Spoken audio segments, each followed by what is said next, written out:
Le pire spoil qu'on m'ait fait, c'est qu'un jour quelqu'un m'a dit « Oh, t'es morte dans la saison 2 quoi !» Génial, je savais pas.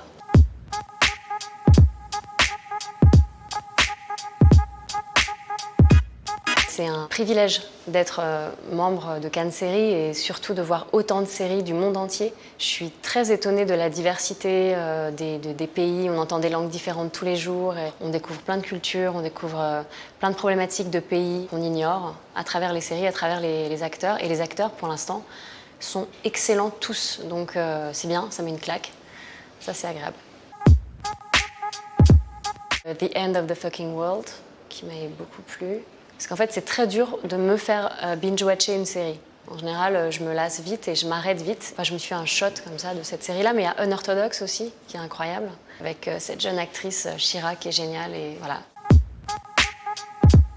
Je regardais plus les Cités d'Or, les dessins animés, et pas du tout de séries. Quand j'étais ado, encore moins. En Ardèche, on faisait de la pâte à sel, on regardait pas des séries.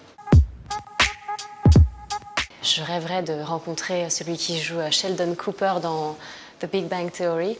Et mais des fois, j'ai envie d'être lui, tellement qu'il est drôle. Ouais, mais j'ai pas envie d'en parler parce que je veux pas qu'on sache qu'elle est en train de se préparer. C'est encore au stade de développement, c'est Three Body Problems.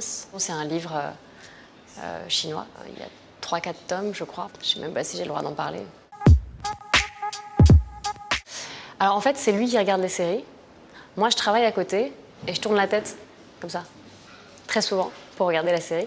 Et puis il y a des moments, je peux plus, parce que ça m'intéresse, donc j'arrête tout et je vais regarder la série. Mais en fait, je ne regarde pas de série seule. Voilà. Le pire spoil qu'on m'ait fait, c'est qu'un jour quelqu'un m'a dit « Oh, t'es morte dans la saison 2 quoi !» Génial, je savais pas. On the Spectrum, parce que ça décrit vraiment ils sont allés chercher des gens qui ont vraiment un trait de caractère problématique.